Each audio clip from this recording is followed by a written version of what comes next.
Let's see. So what's up, man? I saw you got your pre-workout in before the interview. Yeah, of course, you got to. That's Yeah, you usually the shop right daily. now? What's that?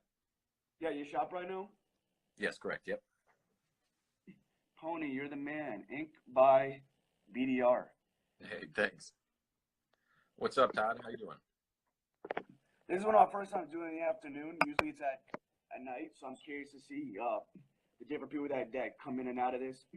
But to start, man, uh, one thing I wanted to know, because I've been following you like for years, even before I even did the page. When did you start tattooing and why or how did you start tattooing? Well, I started tattooing when I was about 14. 14? Yeah, obviously not professionally. My dad took me to a It's a young age to even start scratching. Yeah, I keep cutting out. Is it your side or my side? It could be mine. I jumped on Wi-Fi. I'm gonna see if that helps out at all. Yeah, I think the Wi-Fi is gonna work because sometimes when you do the Instagram live with just your phone's internet, it does that. Gotcha. Okay. Anyway, I was 14. My dad took me to a tattoo party in a garage. They went to go smoke a bunch of weed. I had no idea what they were doing. I had no idea what I wanted, but my dad was like, just put his initials on his arm.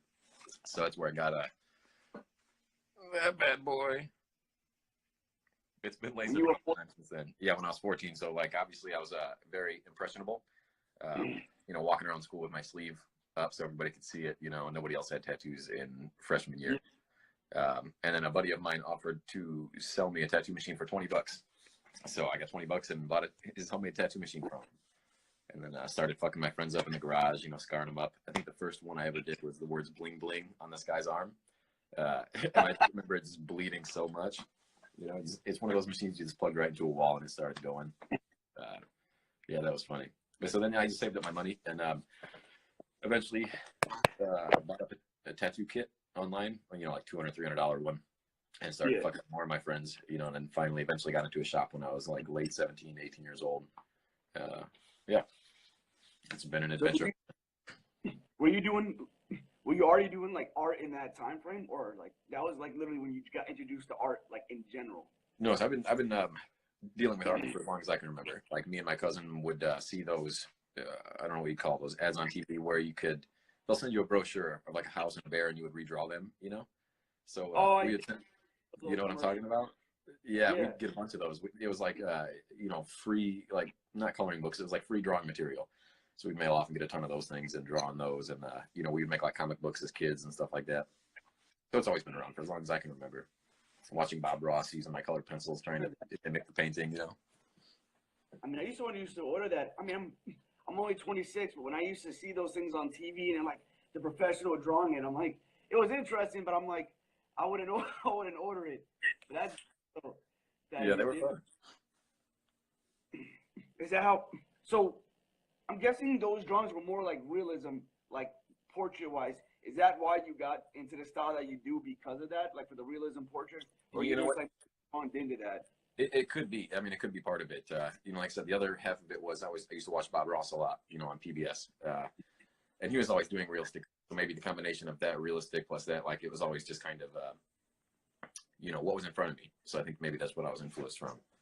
And then I just took it to school, in art class and things like that. They always had us draw like our shoes and things like that from the world around us. So I feel like it's just always been around, So you said art class from the school, but you didn't do anything like art school, like after high school, did you? Or correct? No, I did not. I'd like to. I mean, I'd like to go like find some private courses, private classes, and stuff like that, and go check those out. But yeah, I never went to like school or anything like that. First of all, I never had the money to. But yeah, it was just never put in front of my face. That's dope. Now for the shop Mayday, when it first opened up, was it you and the co-owner that did it, or like how did Mayday come into play, or how long has Mayday been out, the shop? Sure. If I can figure out the best way to word this, me and my buddy Gary, I used to work for him for a couple shops. He just couldn't seem to manage holding on to his studio. So for lack of better words, I kind of helped him out. I took the reins and like took the shop in a different direction. But and then so like we kind of combined forces. He helped me, financially getting the place up from what I don't know how to word that. I gotta be cautious. Anyway, me and him opened it up about 4 years. It's been just about a little over 4 years that we've had this place now. And it's a private studio, which originally, it wasn't its original intent. We had tried to open up a studio on the north side of town on a college strip. It had a great walk-by score and everything like that. But the aldermen in the area didn't want us there, and neither did a couple residents. The businesses did. They could see the positivity that we would bring to the community.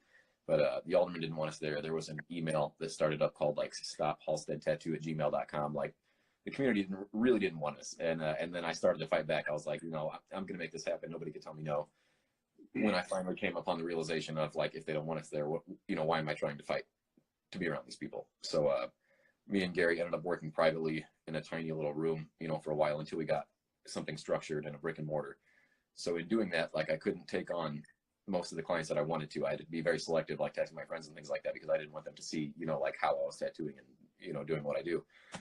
And in doing that for so long, I got used to that, and so when we opened up our shop, I didn't put any open signs up. I blacked out the windows. I made it very private. So like if you wanted a tattoo, if you were supposed to be there, if you were meant to be there, it wasn't any walk-in, so people couldn't come in and just want a bunch of garbage and then write a bad review online. What's that? That's how your shop is right now. It's like blacked out windows and. Correct. We still get some people that walk in. Can anybody just like what? Can anybody just like walk into to the shop, or is it locked unless like you're like a lot like basically if I have an appointment with you, then you open the door for me, or Correct. I could just walk in, for example, and be like, hey, I want to.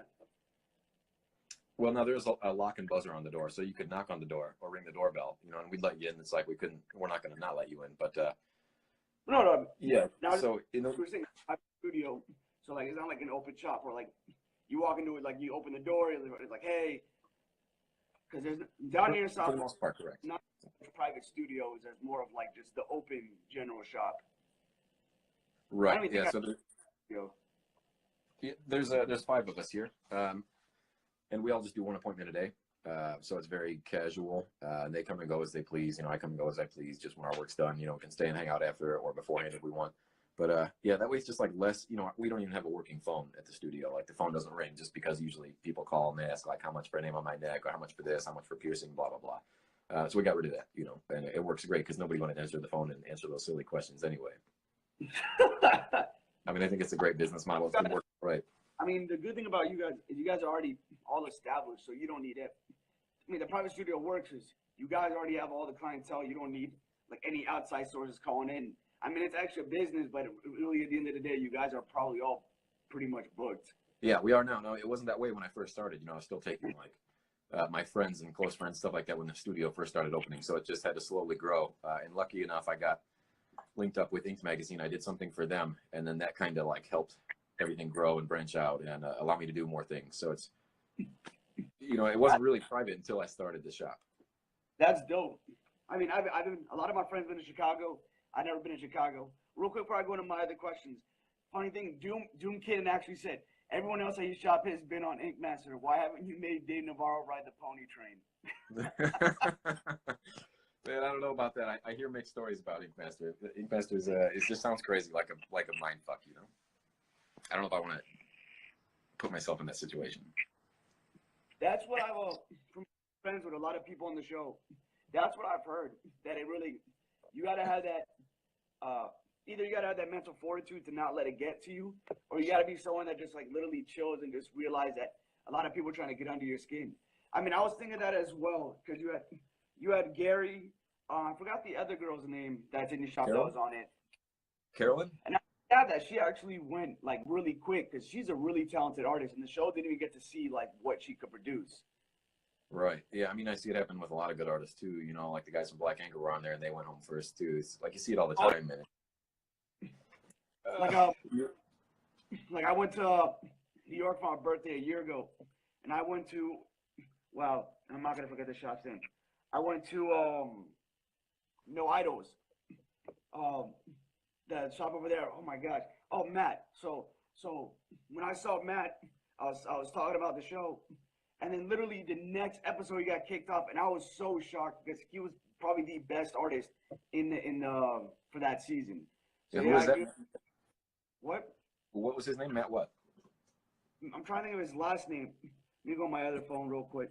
Yeah. It's pissed me off. I can't think of the name on the fly. Because there's two Matts in this shop. There's Matt Triano, but then there's the other Matt. Come on. Nope, not that Matt. If anybody can, Yeah, no worries. before I'm like going on Instagram, it's Matt Buck. There we go, Matt Buck. Matt Buck. Was he this last season?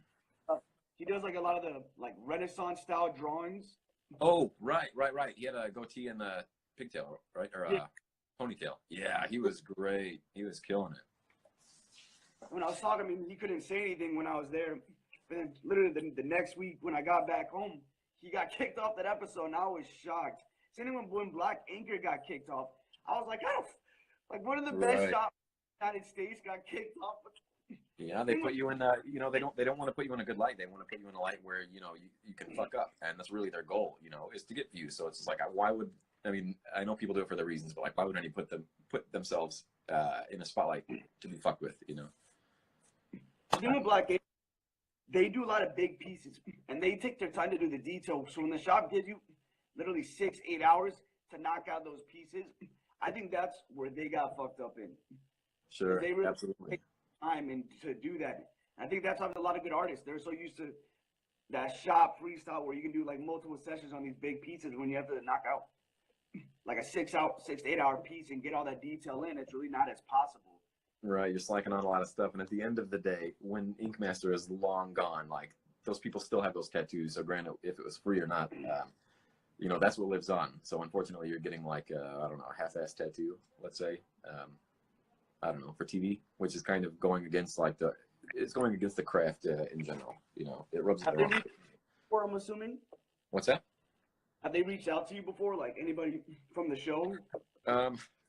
Not really directly. I mean, they did a few years ago when I was like for it, when I was up to do it, and then I did an interview downtown. They just nothing ever came of it. And then when I think Gary, my co-owner, my business partner, went to do, I forgot what it was. It was like the shop teams. Yeah, the Black Anchor one. They were going to do the shop teams. They hit him up for that, and he wanted me to do that one, but I don't know. I just wasn't feeling it.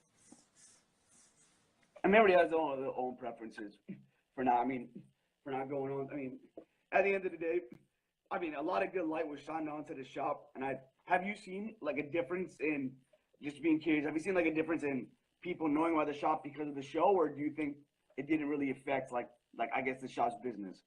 No, I don't see any like great light that has come from it. You get a lot of people that come in and they'll get tattooed by Gary, and they talk about, it's always the same like questions and the same conversations that are had over and over again. Like, you shouldn't have got kicked off, blah blah blah blah blah, which comes with it. But a lot of times it's so although I don't have a shop phone, I do have a voicemail that I check, and there are messages in there asking if Gary can do like all these smaller tattoos now. Nothing that are big projects, but since they saw him on Ink Master, it's a lot of like the soccer moms and just the general public that we wouldn't usually, for lack of better words, want to tattoo anyway. You know what I mean? So he got some recognition out of it, but I think he was maybe expecting more. I don't know. Again, I don't know. I can't talk for him, but. No, that's funny. It sounds like people just want to say, oh, I got tattooed by Gary. So a lot of them just want to at least like something small just to be like, oh yeah, he from Eggman. That's Right. pretty interesting. Because I haven't heard that side of it where people are literally trying to, I guess, I don't want to say fame hog or anything, but like other people just basically want that little thing just to like tell their friends about it. Which from being in like that tattoo world, it's funny. Like, they'll pay just to say tattooed you like that, unless you're fucking getting some like huge piece. Which you're going to the artist, it makes sense. But something small just to say that is a waste of time, skin, and money. Yeah, I think so too. Unless it really means that much to you. Which again, Yeah. maybe to these people it does. Like maybe I think of like Middle America watching Ink Master. Like they and. I could be wrong about this, but I feel like maybe they don't get too much excitement in their life. So an opportunity to get tattooed by somebody that was on TV, it's their chance. I can see that. Have you watched the seasons that both your artists, like shop artists, were in? Yeah, I've seen them both. Yep. We did what do you call a viewing party for Gary for his first episode. We went to the bowling alley and stuff like that. It was a trip. It was a great time though. And that's fun. I always see it on TV. But I wanted to go to the inks because I wanted to know. There was like that photo shoot that just came out where it was like you and I was like 20 other artists, and it was like that square, and it looked. What was that about? Oh, I don't know. I mean, it was I was invited by one of the guys at Run Inked to come do the tattoo show with him. So I did. And when I got there, the photographer for Inked set up a lot of us to be interviewed, on camera and some questions just for him to write down and stuff like that. And he said he was going to make a nice project out of it, that's what he ended up doing, which was really cool. I didn't know what was going to come of it, but, I've surprisingly had a handful of people hit me up and say they saw me on YouTube and stuff like that I've never talked to, which I thought was funny because I think maybe that video hit, or one of those videos hit like a trending page or something like that. But Ink's YouTube does pretty well. I mean, they're starting to do a lot more. I don't know if you ever watch any BuzzFeed videos.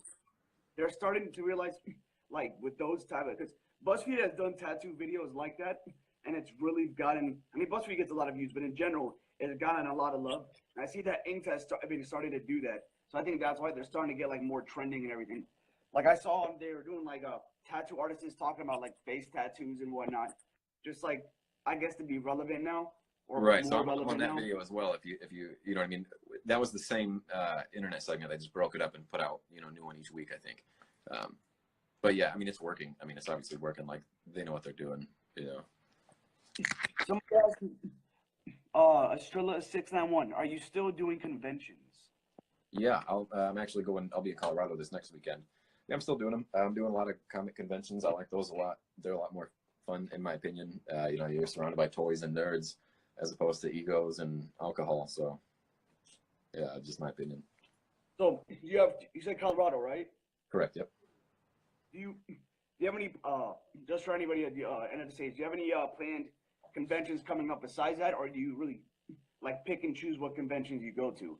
No, I've got a handful coming up this year. I've got this Colorado convention. I have a Keystone, Philadelphia, Pennsylvania comic convention, a Rhode Island comic convention, Queen City in North Carolina in October. I can't think of what else. I'm sure there's a few more on there. So you're doing Comic Cons. That's actually pretty dope. Yeah, they're fun, man. They're a blast. I mean, I go to Comic Cons all the time. I mean, I'm a big nerd. Like in my other room, I have a whole bunch of collectibles and whatnot. I mean, down here in South Florida, I've probably seen a tattoo shop do a convention maybe 1 or 2 times. But I think it's actually pretty cool because a lot of these kids that go there those will be the repeat customers that will come to the shop or like come to hit you up for like more like tattoos. So I think that's a super smart idea. But plus, a lot of the designs you get to do from that are probably pretty interesting to tattoo or to draw out.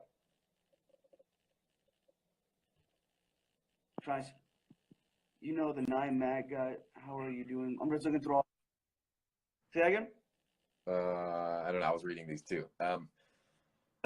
There's just a lot less egos there. So like those people that you get to tattoo are a lot less like, I don't know, not that they would be like picking apart their tattoo line by line, but they're a lot less likely to do that. They just enjoy the time that they had, and the takeaway tattoo that they got with it. But like, with a regular tattoo convention, you have it's about the experience when they go there.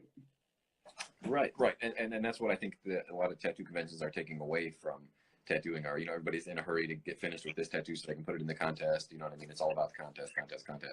And you're doing the same thing that Ink Master is doing. You're putting a time limit on your work, and that shouldn't be the case. But again, that's to each their own. That's just my opinion. Also, guys that are commenting, please feel free. If you have any questions to ask Pony, go ahead and do it. I'm just literally throwing questions on the fly that I have. If you do have any questions, do ask the man. Maybe like weed he was smoking earlier. I mean, what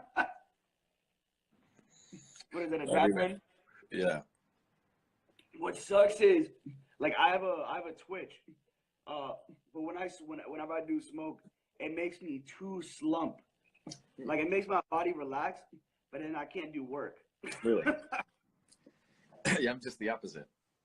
I wake up at 7 a.m. every day, and then I take a hit, and I'll go mow the yard or do whatever, to take care of business. I mean, if I probably smoke a lot more, but I don't know. I can't do indicas. Indicas like make me too like it makes like my Twitch stop and my body relax. But then it makes everything stop. Yeah. I'm like literally in a sunken place in my couch. That's hysterical. Yeah. what is this? Real Fitness B said, Pony, when can you do my tattoo? Never. Yeah. You gotta hit me up. Let me know. So, Tim says you need sativa. Yeah, I was a big fan of sativa for a long time, but for some reason, like, it just wasn't kicking like indica was. I don't know. I'm a fan of indica now. Yeah, it's a bummer. So you don't smoke at all, or what? I do. He needs to go there, but I mean, I'm pro weed. I mean, I do. I mean, I smoke here and there. A lot of my all my friends smoke. One of my friends used to grow out in Cali. I don't know the way that I have like a lot of Jamaican friends too. So they'll use like the grava leaf, and that shit hits hard and tastes like ass. yeah, that's terrible. That's not leaf you're smoking. That's goat nuts. That's it.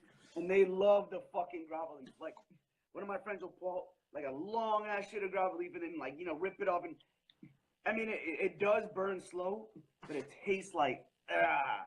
Yeah, that sucks. That's not good. I usually don't smoke too many joints or anything either, just because of the taste of the burning. Like, I'm not a fan of it. Yeah, that's a lot of them. I think only one of my homies uses a pen like you do, which I can hit that and I prefer that. But since a lot of them just love the process of rolling, like they just love it. They love to roll. Like that's what they really like to do. Yeah, I don't blame them. I mean, I enjoy it too. I love rolling, but I'm allergic to the plant itself, so it'll make me. I'll break out in hives and I'll get really itchy. I swear to God, man, I'll send you a video if you don't believe me. It's crazy. Yo, you know it's real when you're addicted to it. When you're right. when you're allergic to it, but you still smoke it. That's it's a miracle plant. There must be some shit. You're like, oh, what am I allergic to? Go to the doctor. You're allergic to marijuana, sir. Dude, for the longest time, for years, I always thought my optometrist told me I had blepharitis, which is an allergy in my eye, which my eyes were always red and puffy and itchy, et cetera, et cetera.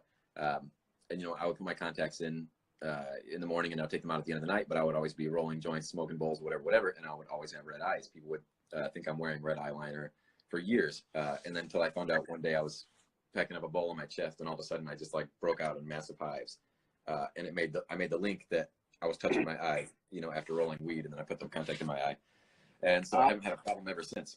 It's been like 6 years. How crazy is that? That's some shit. That's like I've known people that are like down in South Florida. There's a lot of mosquitoes. That's like being allergic to a mosquito in South Florida. That'd be terrible. And I've met people that sucks. Black Market Tattoo Care. He asks, what kind of aftercare do you suggest? Personally, I use Second Skin. It's like a Sanoderm product. It's a clear adhesive. I send my clients home with a to-go pack. So you'll take the first one off in 24 hours or the next day, whatever it ends up. You just wake up the next morning, you take it off, clean it really well, apply a new piece of Second Skin, and then you can keep that one on there for up to 5 days. I've never done it 5 days personally, but my clients that come back that leave it on for 5-6 days after that first one have amazing heals and they have no issues, no rough spots or anything like that. So to me, that seems to be the best way that I've had healing. I feel as if that's the future of healing within the tattoo industry. I love the products. I just don't personally use it because I've been getting tattoos since I was 16. So I love just using Aquaphor and then using Cocoa after because that's what I've been doing for 10 years. But my brother uses Sanoderm for like all of his tattoos, and it's a lot of an easier heal and quicker. I don't know why I still like my Aquaphor just because I'm so used to it. But I think that's what a lot of people are going to start to be using. The Sanoderm products. I'm not gonna lie, it's annoying to do the Aquaphor. It's just when you're in that habitual thing for 10 years, it's like I'm not gonna change. No, I feel you. Do you use it for the Second Skin for your own tattoos, or do you have your own? Especially with my legs, like if I get tattoos on my legs, I feel personally they're more inclined to capture a small infection or become more irritated because your genes are rubbing up against them. So especially on leg tattoos, I won't go without it just because if anything is gonna rub up against it, it's not gonna hurt it or cause anything to get in there. So I might as well. When I went to Rome a few years back for a wedding anniversary with my wife, and I got above my kneecaps done. I wish I would have had that then, because right after she made me go and freaking walk at the Coliseum. Oh my goodness, dude. So yeah, your genes are just constantly rubbing up against that shit. Yeah, I did. It was not feeling out in Rome, like right above my kneecaps, walk Coliseum, and then yeah, Yeah, that's rough. not fun. So like for legs, I definitely think. Someone asked, is your real name Pony? Yeah. So another weird story. Me, my dad, my brother, my grandpa, my great grandpa, etc., all share the same first and last name, which is James Lawson. My middle name is Pony.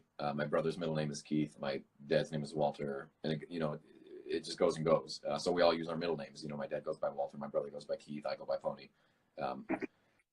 But because of that, sometimes like I'll run into like business issues because like me and my brother share the same certain name, so he has like shit he needs to take care of. But I'll get the mail for it, and they will think it's me, so shit gets confusing, as far as like legalities and legal terms.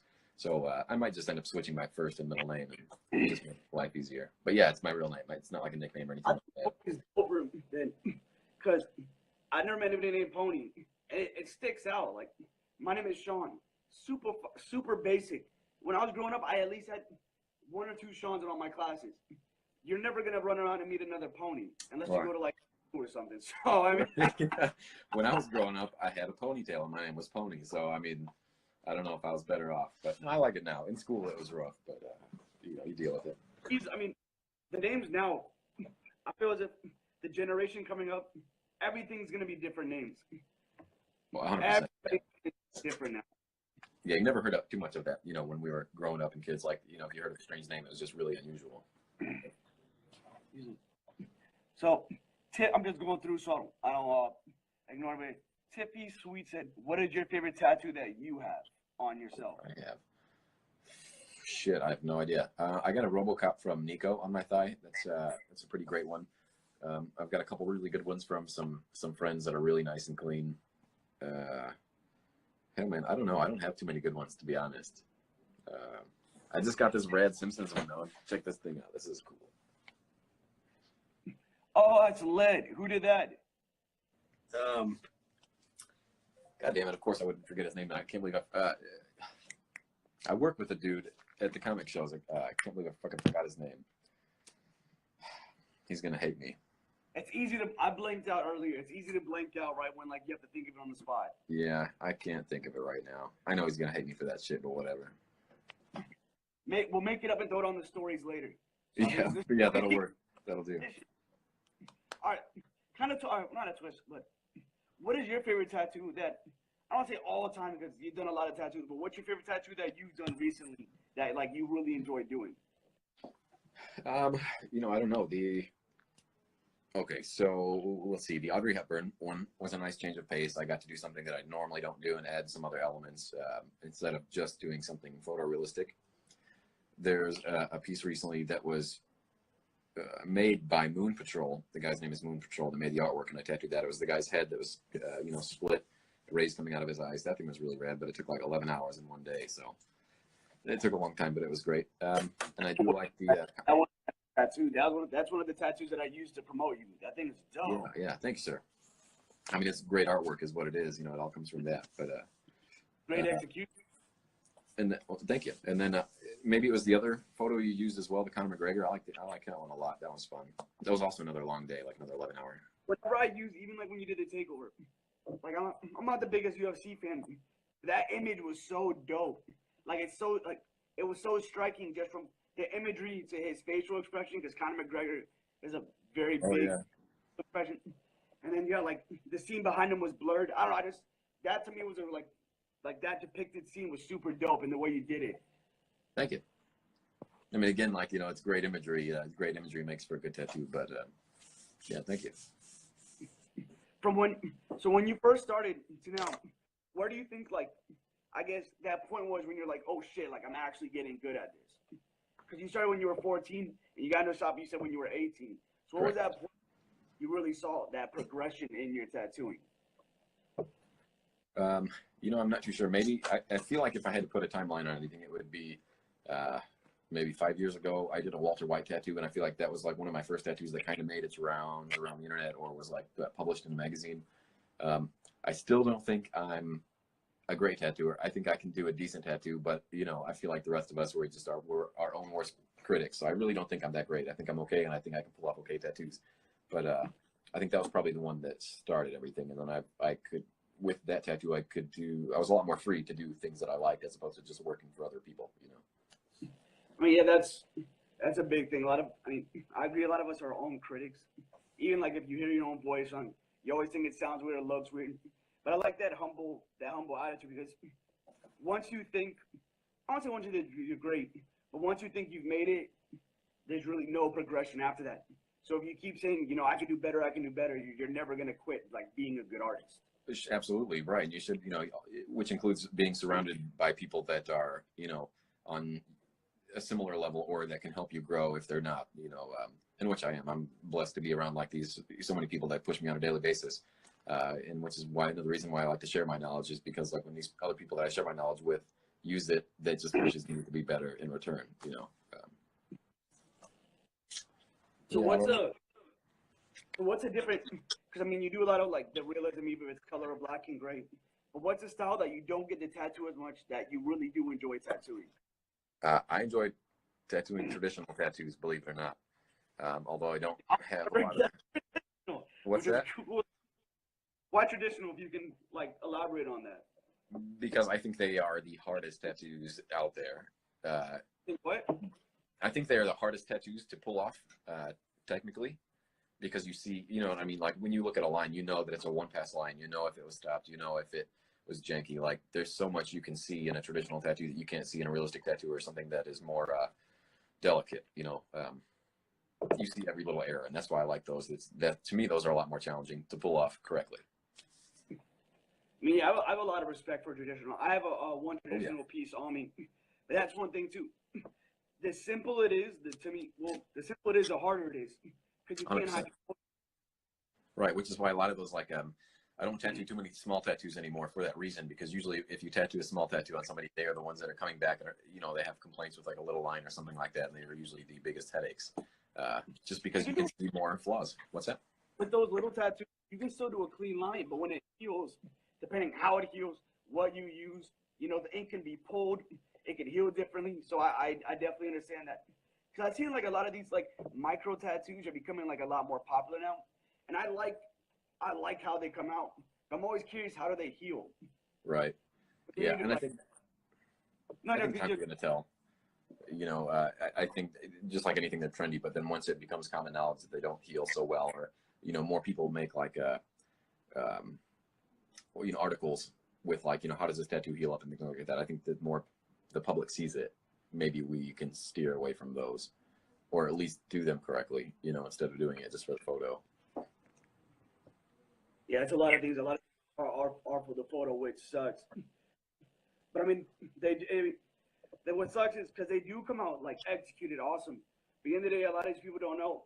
You can have a good art and a good piece by somebody, but if you don't take the time to actually heal it properly, it's gonna fuck up. Sure thing, yeah. Like if you have any scabbing or things like that, the skin can pull a different way, and a straight line might, get crooked because of the healing process. It can absolutely happen. So for you, do you have a lot of I guess naked skin left on you? Because you were saying that you don't have a lot of good anger, or you just do you have any skin left besides? Yeah, I don't have any tattoos on my belly. I have this thing on my chest that goes all the way around. I don't have anything on my belly or my back or the back of my thighs. Obviously nothing on my neck or my head, but other than that, yeah, I've got them everywhere. You plan on doing it like neck up, or you just like like that's not you, or? Yeah, I think so. I've always wanted something that at least comes up to here. I got like a little guy on my ear.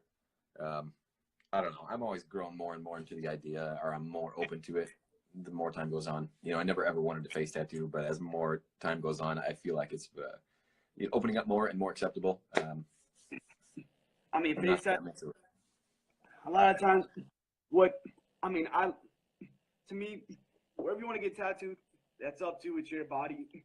I just think face tattoos now. A lot of these rappers it's getting pushed because of the rap industry, but I think it sucks because a lot of kids who are now seeing tattoos are thinking like face tattoos are where it's at, because a lot of tattoo artists do not have face tattoos. Sure, right, for good reason. And if they do, if they do, they've been in the industry a while, or I know there's this one artist from the UK, forgot his name. It's a weird ass song. He literally has tattoos from here up, and that's it. Like nowhere else on his body. Wow, that's a trip.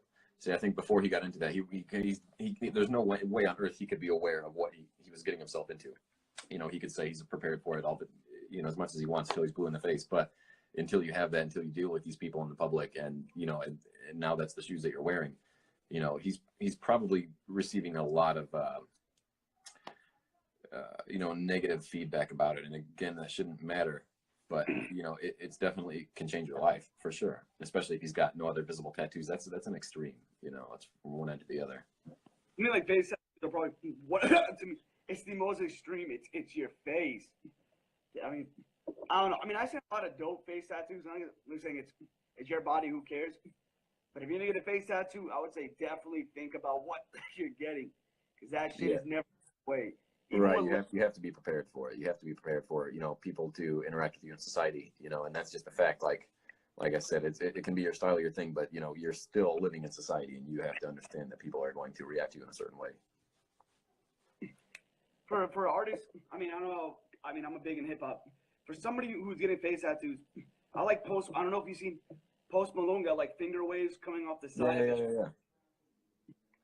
I mean, I like his face tattoos because they're a lot more detailed, and there's more meanings behind it instead of some of these other rappers. But that's my take. But somebody asked if you can collaborate with anyone to do a tattoo, who would it be? Oh, shit, I don't know. That's a tough question. I don't know if it would be with somebody that I looked up to a lot, so I could learn some things from them, or somebody that has a completely different style. You know, I like collaborating with Josh Herman. I'm sure you're aware of his work.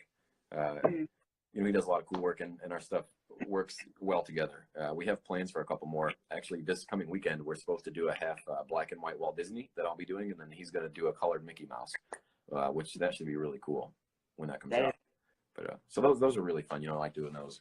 I like the collabs that you can't, or where you can tell who did what. You know, I'm not such a big fan of the ones where you can't tell who did what. I feel like it's too close in style, and you know, I don't know. The one person could have done the job. The person I thought of when they said that, I don't know. Do you know the artist Steve Compton or Stephen Compton? How he does that like really trippy style. I think that would be a super dope collaboration. Yeah, that'd be funny. Like if you had did like someone's portrait or whatever, and they were looking at like some trippy ass image, that's a super dope collaboration. Yeah, for sure. Yeah, for this week, since we're talking about tattoos anyway, do you have any cool things coming on this week or this month? Tomorrow I'm working on, which I might try to live stream. I'm working on Lydia from Beetlejuice. The girl, she's got Beetlejuice on her inner arm, so she's getting Lydia in her red dress on the outer part of her arm. Lydia so I'll try and live stream that. By Winona Ryder, right? Correct. Yep. That was something has anybody come to you to do ask about a Stranger Things tattoo? Yeah, I've done one a while ago on my buddy Esther. I actually just reworked a little bit of it the other day. I should probably post it, but it's cool, man. It's a great imagery. You know, it's 11 space with the nosebleed. The boys are on the bikes below it. It's got the wall behind it with all the letters and the lights and stuff like that. It's really cool. That's it. Let me see. Just going through this real quick, seeing the time frame, because whenever I ask a lot of questions, time goes on, it usually ends a lot quicker than I assume. Let me see if there's anything else. I mean, yeah, that's from the one that's really I think of it. Oh, you want to show us around your shop real quick before we head off? Yeah, I suppose I could. Let's see. Hopefully it's cleanish. Oh. I'll take you around. The arcade machine. Whoops. Where am I? So right now we're going into my station. This is a guitar a client built for me from scratch. Like from scratch. It blew my mind. That's a great tip. Got a lot of cool stuff here. Some reason why. So Derek Riggs signed Iron Maiden pictures. Stranger Things signed toys from Lucas and Gettin.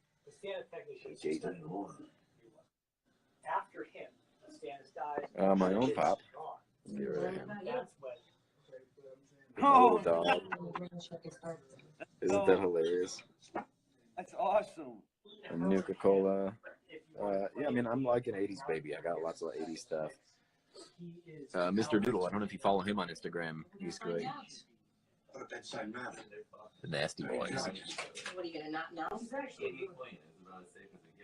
Oh, he blacked me out, but we're still going. Yeah, just a lot of art. I got a puppet from this Muppet maker. Oh, I saw Tom had one. What's that? Tom Bowman, I saw he had one of those too. Oh, he does, yeah. Say hello. He's helping me to be a better Catholic. Let's see. Oh, yeah. That's not bad. So, if I were coming in from the front door, let's see. It's all blacked out, well, except for obviously signage, but you can't see inside. You guys are doing some Asian rubbing tugs in there whenever it's blacked out. Yeah, you know. Lots of like collector's items, old war shit, old papers. I'm always curious to see how the shop is. Every tattoo shop is very lively in different styles, so that's sick. Oh yeah. Two more things. I mean, I don't know why I'm blacked out, but I'm gonna. Two more things before I head off. I'm curious. How did the name Mayday come about?